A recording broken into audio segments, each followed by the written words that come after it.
यदि आप लॉ पढ़ना चाहते हैं तो कहीं और क्यों जाना। हमारे ऐप को डाउनलोड करें और लॉ पढ़ें। नमस्कार। आज हम लोग एक बड़ा महत्वपूर्ण विषय लेने जा रहे हैं। ये विषय हमारे देश के लिए बड़ा महत्वपूर्ण है, पूरे देश के लिए बड़ी इम्पोर्टेंस रखता है। अभी एपिडेमिक के टाइम पर, यानी कि कोरोना के इस संकट काल के दौरान, डिजास्टर मैनेजमेंट एक्ट के तहत होम मिनिस्ट्री की जो गाइडलाइंस थी, उन गाइडलाइंस में उन्होंने कहा कि कोई भी पब्लिक इंटरटेनमेंट, कोई स्पोर्ट्स, कोई पब्लिक फंक्शन, कोई पॉलिटिकल फंक्शन, कोई रिलीजियस इंस्ट्रूमेंट्स, कोई रिलीजियस इंस्टीट्यूशंस, कोई रिलीजियस प्लेसेस नहीं चलेंगे, सारे बैन कर दिए। अब जब सारे बैन हो गए तो एक बड़ी समस्या आ गई। समस्या ये आ गई कि हमारे देश में जो मुस्लिम कम्युनिटी है, जिसको फॉरेन रिलीजन बहुत अच्छा लगता है, वो कम्युनिटी के कुछ डिस्ट्रिक्ट्स के लोग ऑनरेबल इलाहाबाद हाई कोर्ट गए, खासतौर से वो उत्तर प्रदेश के थे। उन डिस्ट्रिक्ट्स में जो बड़े डिस्ट्रिक्ट्स हैं, गाजीपुर, फर्रुखाबाद और हाथरस, यहाँ से लोगों ने पिटिशंस डाले। फर्रुखाबाद से रिप्रेजेंटेशन करने वाले सलमान खुर्शीद, जो वहाँ से कभी सांसद भी हुआ करते थे, अपने आप को मुस्लिम प्रतिनिधि मानते हैं, अपने आप मुस्लिमों का नेता मानते हैं, अपने को देश के मुसलमानों का प्रतिनिधि मानते हैं। ये पॉलिटिकल पर्सन है। बाकी सब कुछ एडवोकेट्स ने किया है। ऑनरेबल कोर्ट के सामने ये PIL के रूप में गई और कोर्ट ने इस पर पूरी सुनवाई की। इस सुनवाई में जो महत्वपूर्ण विषय आए, जो कॉन्स्टिट्यूशन के प्राविधान आए, जो अदर लॉज के प्राविधान आए, उनके कन्फ्लिक्ट को समझने की कोशिश करते हैं। मैं इस पर इसलिए स्ट्रेस दे रहा हूं कि जब वो कल न्यूज़ आई थी, क्योंकि फ्राइडे का जजमेंट था, और न्यूज़ जो वेब पोर्टल्स ने दी, बड़ा डिसअपॉइंट करने वाली वो न्यूज़ें हैं जिसमें जजमेंट्स को गलत तरीके से दिया गया। इसलिए अपने को ज़रूरत पड़ी कि उसका क्लैरिफिकेशन देना चाहिए, क्योंकि कुछ लोगों ने कहा कि अजान is a integral part of इस्लाम। ऐसे करके ज़्यादातर जो न्यूज़पेपर्स हैं, जो वेब पोर्टल हैं, उन्होंने दिया। कुछ ने उसको दूसरे तरह से दिया, जैसे जी वगैरह ने, उन्होंने कहा कि लाउड स्पीकर बैंड है अजान पर। तो क्या है, अजान is a integral part of इस्लाम, ऐसे करके दिया। इसको समझने की जरूरत है कि कोर्ट ने आखिर कहा क्या और कोर्ट ने किस बात पर स्ट्रेस दिया। सवाल यह आया, जो पिटिशनर हैं, पिटिशनर ने जो केस किया, उस केस में उन्होंने कहा, केस का नाम मैं आपको बता देता हूं, Afzal Ansari and others versus state of Uttar Pradesh. ये जजमेंट रिजर्व किया गया 5 मई 2020 को और डिलीवर किया गया 15 मई 2020 को। ये PIL नंबर 570 2020 है। 2 जजेस बेंच ने इस PIL को सेटल किया। कोर्ट ने कहा, कोर्ट के सामने जो पिटिशन गई, उन्होंने कहा कि अजान is integral part of Islam and article 25, जो अनुच्छेद 25 है, उसके तहत हमें प्रोपोगेशन प्रैक्टिस के फंडामेंटल राइट्स हैं। इसलिए स्टेट गवर्नमेंट या सेंट्रल गवर्नमेंट कोई भी ऐसा नहीं कर सकती कि हमारे इस प्रोपोगेशन के मामले में कहीं बैन लगा सके। या जो ऑर्डर किया गया है, जो नोटिफिकेशन आया है 24 तारीख का, 24 अप्रैल का, या 24 मार्च का, वो अनकॉन्स्टिट्यूशनल है और इसलिए हमको अनुमति दी जाए कि हम अजान कर सके। स्टेट उत्तर प्रदेश सरकार उस पर रिप्रेजेंट हुई। उत्तर प्रदेश सरकार ने अपना पक्ष रखा। उन्होंने कहा कि नॉइस पोल्यूशन रूल्स दिए हुए हैं। आर्टिकल 25 में ही जब हम सब आर्टिकल 1 पढ़ते हैं या क्लॉज 1 पढ़ते हैं, तो उसमें लिखा गया है कि you having fundamental right to religion, practice, propagation of religion, subject to the condition of the laws, is enforcement in the country। तो आपको उन कानूनों के मातहत, किसी को भी उन कानूनों के मातहत ही प्रोपगेशन करने का राइट है, उन कानूनों के तहत ही आपको प्रैक्टिस करने का राइट है, उन कानूनों के तहत ही आपको रिलीजियस थॉट्स ले जाने का राइट है। साथ में उन्होंने कहा आर्टिकल 19(1)A में right to speech and expression है, इसलिए अजान एक राइट टू स्पीच है, यानी कि बोलने का अधिकार है और हम बोलते हैं। साथ में उन्होंने कहा, पिटिशनर्स ने, कि प्रॉफिट मोहम्मद के समय से अजान शुरू हुई थी मस्जिद से। अजान का मतलब होता है लोगों को आवाहन करना कि वो प्रेयर्स के लिए इकट्ठे हों या प्रेयर्स करें। चूंकि प्रॉफिट मोहम्मद के समय से शुरू हुई थी, इसलिए प्रॉफिट के समय से जो शुरू हुआ था वही तो इस्लाम है। उससे पहले के 1,24,000 इस्लामिक व्यक्तियों के बारे में कोई फर्क नहीं पड़ता, लेकिन अभी प्रॉफिट ने कहा, प्रॉफिट मोहम्मद ने कहा, तो वहां से शुरू होता है, ऐसा मानना है। इस विषय पर जब इलाहाबाद हाईकोर्ट में WS गई, यानी कि जब रिप्लाई दिया सरकार ने, तो उन्होंने कहा 25(1) भी है, उसको ध्यान में रखिए। Article 19(1) core article subject to the condition of article 19(2) है। आर्टिकल 19(2) कहता है कि किसी को भी आप ऐसा नहीं कर सकते कि उसके राइट्स का वायलेशन हो रहा हो और पब्लिक मोरालिटी खराब हो रही हो। साथ में जो इलाहाबाद हाईकोर्ट में WS में गया, यानी कि स्टेट ने जो कहा, उसमें बड़ा महत्वपूर्ण है। उन्होंने कहा subject to the condition of article 21 also and article 14। तो आर्टिकल 14 और आर्टिकल 21 का क्या होगा? Article 21 right to life and personal liberty है हर व्यक्ति की। अब right to life and personal liberty कितनी है, यानी कि जीने का अधिकार कितना है? तो उन्होंने कहा जीने का अधिकार, जब जो अपोजिशन आया, योगी सरकार का रिप्लाई गया, उन्होंने कहा कि जीने का अधिकार उतना है जितने से दूसरे की जिंदगी पर प्रभाव नहीं पड़ता। यानी कि अगर अजान से किसी दूसरे की जिंदगी पर प्रभाव पड़ता है तो वो अजान आर्टिकल 21 का प्रोटेक्शन नहीं दे सकती, आर्टिकल 19 का भी प्रोटेक्शन नहीं हो सकता, आर्टिकल 25 भी प्रोटेक्शन नहीं देती, क्योंकि आर्टिकल 25 खुद में कहता है subject to the condition of restrictions और law framed by the state government और law framed by the state.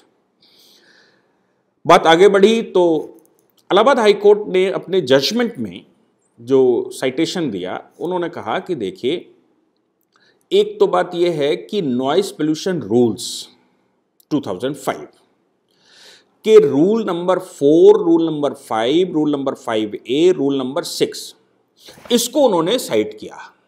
साथ में उन्होंने आर्टिकल 25 को भी साइट किया अपने जजमेंट में, आर्टिकल 21, आर्टिकल 14 और प्रीवियस जजमेंट्स, जैसे church of God versus union of India का एक जजमेंट है। दूसरा noise pollution case number 7 versus union of India का एक जजमेंट है। इन जजमेंटों को उन्होंने हवाला दिया। एक बंगाल का एक केस है जिसमें बकरीद और यही लाउड स्पीकर का सेम केस, इनको उन्होंने कोट किया एपेक्स कोर्ट के जजमेंट्स को। इन जजमेंटों ने क्या कहा पहले वो भी एक्सप्लेन करना आवश्यक है। इन जजमेंटों में पहले भी कहा गया, no doubt azaan is a integral part of Islam, but azaan by the loud speaker is not. क्योंकि प्रॉफिट ने अगर अजान की बात कही, चिल्लाने की, तो व्यक्तिगत रूप से कोई एक व्यक्ति चिल्लाकर उसको कह सकता है, जितनी लाउड आवाज दे सकता है उतनी लाउड आवाज में उसको दे सकता है, लेकिन इंस्ट्रूमेंट लगाकर ऐसा कोई प्रावधान इस्लाम का इंटीग्रल पार्ट नहीं है। Act of church of God के मामले में भी, नॉइस पोल्यूशन के मामले में उन्होंने कहा कोई फंक्शन है, इसका मतलब ये नहीं है कि आप लाउड स्पीकर बजाकर उसको लगाकर उसको बजाएंगे। Noise pollution case number 7 versus union of India के मामले में भी एक क्लैरिफिकेशन आया। वो क्लैरिफिकेशन मैं बताऊंगा जब रूल नंबर 5 को एक्सप्लेन करना चाहेंगे। तो पहला है कि रूल नंबर 5 उसी का एडिशनल पार्ट है, वो noise pollution case. Rule number 5 में यह कहा गया है कि किसी भी दशा में, शैल वर्ड इस्तेमाल किया है, यानी कि बाइंडिंग है, किसी भी दशा में लाउड स्पीकर्स, आवाज बढ़ाने वाले इंस्ट्रूमेंट, म्यूजिकल इंस्ट्रूमेंट्स या किसी प्रकार के एम्पलीफायर का इस्तेमाल बिना राज्य सरकार की अनुमति के नहीं किया जा सकता, किया ही नहीं जा सकता। आपके घर में कुछ भी हो, आपके यहां कुछ भी हो रहा हो, आप कर ही नहीं सकते। अगर आप लाउड स्पीकर का इस्तेमाल करते हैं तो नॉइस पोल्यूशन बढ़ाएंगे, और नॉइस पोल्यूशन अगर आप बढ़ाएंगे तो फिर आपको राज्य से अनुमति लेनी पड़ेगी। दूसरा, उन्होंने कहा कि राज्य ये डिफाइंड करेगा कि वो अगर एग्जम्पशन देना चाहता है कि राज्य में लोग उसको लाउड स्पीकर या इस तरह के इंस्ट्रूमेंट बजाएं, तो राज्य के पास भी लिमिटेड पावर है, और राज्य की लिमिटेड पावर यह है कि वो पूरे साल में 15 दिन से ज्यादा की अनुमति नहीं दे सकते।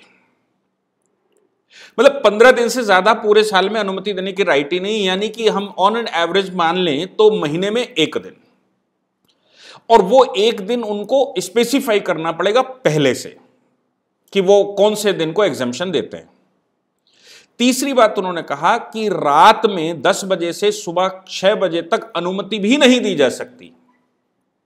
रात को 10 बजे से लेकर सुबह 6 बजे तक कोई अनुमति भी राज्य सरकार के द्वारा नहीं दी जा सकती।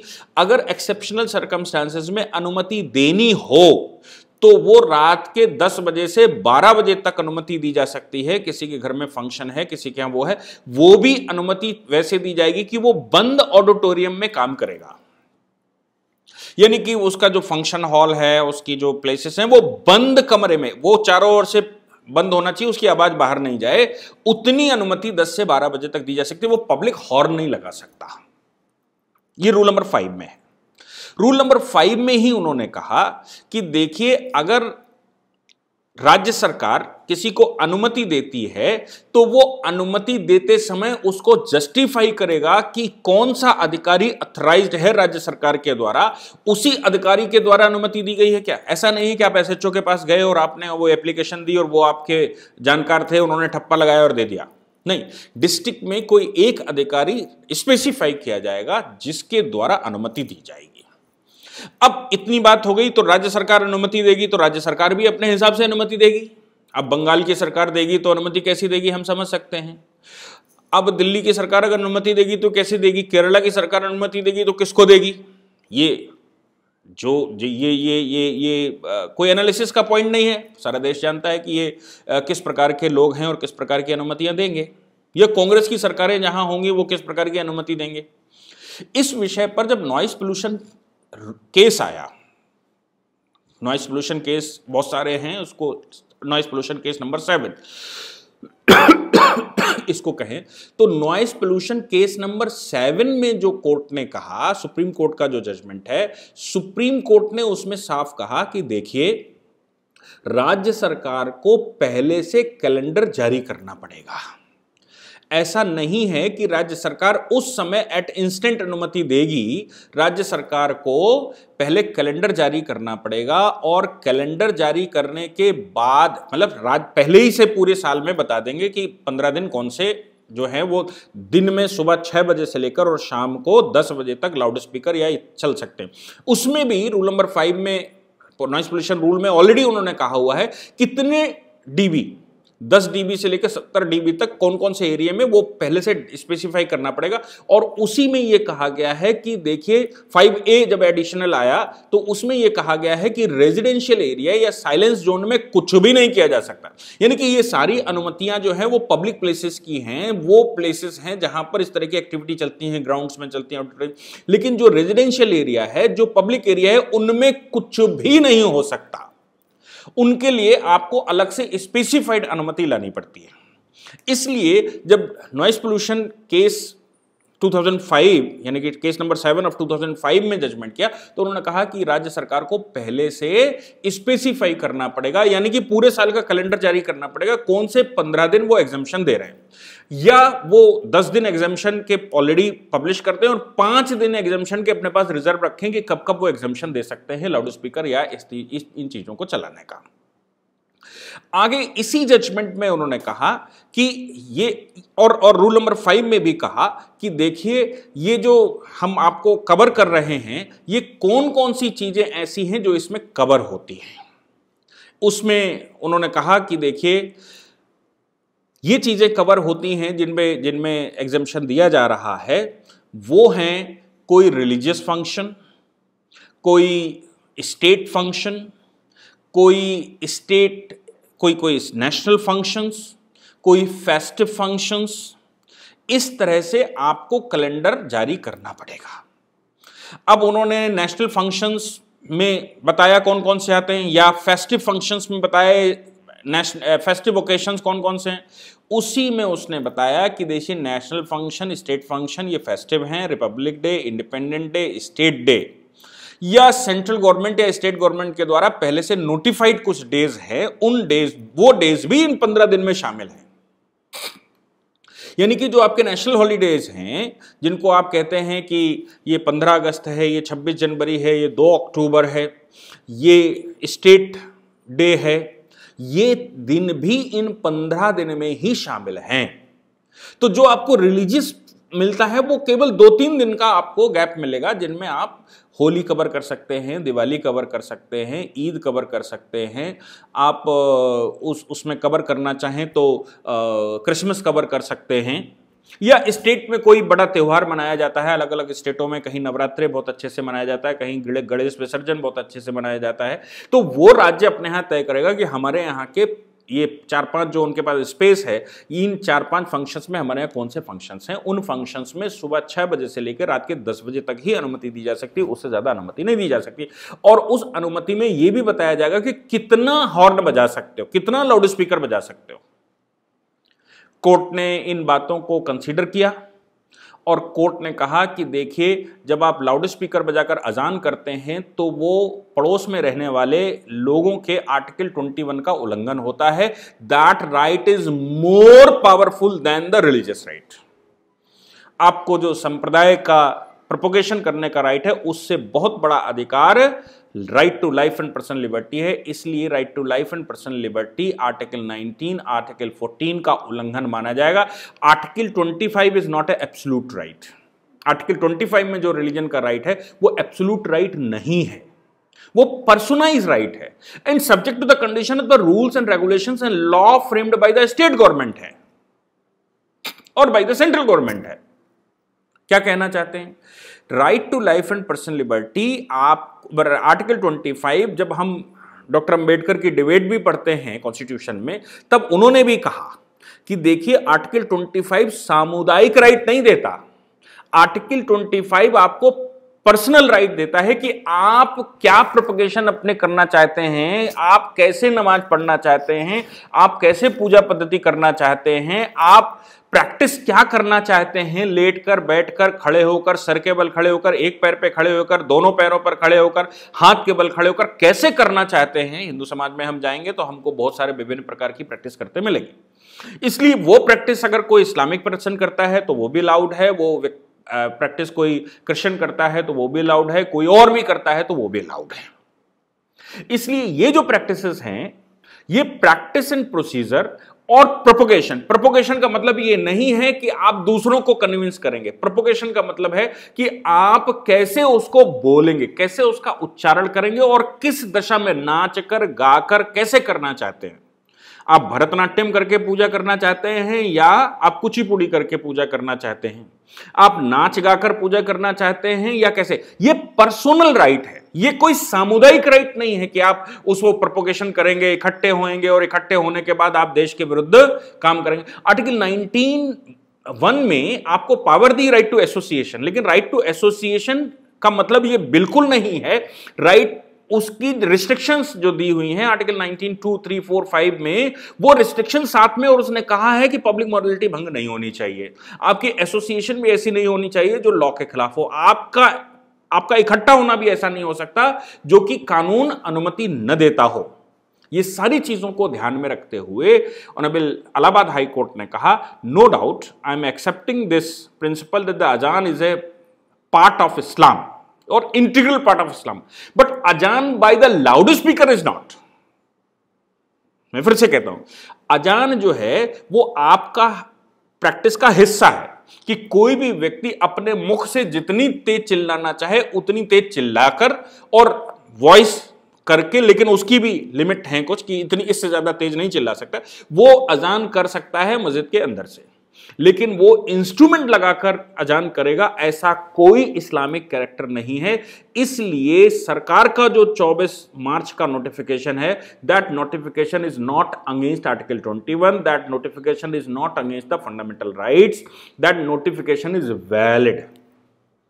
वो जो होम मिनिस्ट्री का नोटिस है और जो स्टेट गवर्नमेंट्स के द्वारा बंद कराए गए और नोटिस चिपकाए गए वो वैलिड है। जैसे फर्रुखाबाद के पूर्व सांसद या केंद्र के लॉ मिनिस्टर और बहुत सारी मिनिस्ट्री में रहने वाले सलमान खुर्शीद जी ने कहा कि देखिए, मस्जिदों के बाहर पुलिस ने कुछ पेपर चिपका दिए थे जिन पेपर्स में कहा गया था अनऑथराइज्ड, अनसाइंड थे, अनकॉन्स्टिट्यूशनल थे, जिसमें कहा गया था कि आप अजान नहीं पढ़ सकते और मस्जिदों में इकट्ठे नहीं हो सकते। That is an unconstitutional. ये सलमान खुर्शीद फर्रुखाबाद से रिप्रेजेंट कर रहे थे, लेकिन मैं जानना चाहता हूं सलमान खुर्शीद साहब से, क्योंकि मेरा जन्म भी फर्रुखाबाद में हुआ, इसलिए सलमान खुर्शीद साहब फर्रुखाबाद कब जाने लगे और कितने दिन वहां रहते हैं? मैंने तो सुना नहीं, इलेक्शन के टाइम पर कभी दिखाई देते हैं 10-15 दिन के लिए, उसके अलावा फर्रुखाबाद से उनका कोई लेना देना नहीं है। 3 पीढ़ियों को फर्रुखाबाद ने पाला, 3 पीढ़ियों को रिप्रेजेंटेशन करवाया। फर्रुखाबाद आज भी हिंदुस्तान के सबसे पिछड़े डिस्ट्रिक्ट्स में से एक है। जो कभी पांचाल देश हुआ करता था, पांचाल देश का राजकुमार उस समय महाभारत के समय पर पांडवों के सेना का सेनापति था, धृष्टद्युम्न।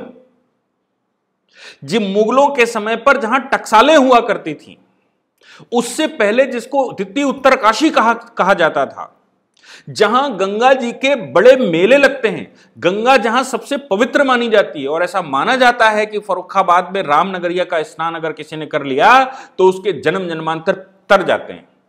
ऐसे फर्रुखाबाद को इस परिवार ने सबसे बैकफुट पर लाकर खड़ा किया और आज अजान के नाम से वो इलाहाबाद हाई कोर्ट में उन्होंने केस फाइल किया। जैसे वो किसी और के प्रतिनिधि है नहीं। हिंदू समाज जो रहता है, हिंदू समाज के किसी भी प्रकार से कोई क्वेश्चन नहीं हो सकते। उनकी जो कंफर्ट जोन है, उस कंफर्ट जोन से कोई लेना देना नहीं है। हम तो अजान लाउड स्पीकर लगाकर बजाएंगे, ये मेरा राइट है और मैं इनका प्रतिनिधित्व करता हूं, क्योंकि सलमान खुर्शीद साहब ये मानते हैं कि वो केवल मुसलमानों के प्रतिनिधि हैं, वो हिंदुओं के प्रतिनिधि नहीं हैं, उनको हिंदुओं से वोट नहीं चाहिए। बड़े अफसोस के साथ अपने को यह सोचना पड़ता है कि क्या उन्होंने कैसा सोचा। इसके साथ इस विषय को यहीं समाप्त करते हैं।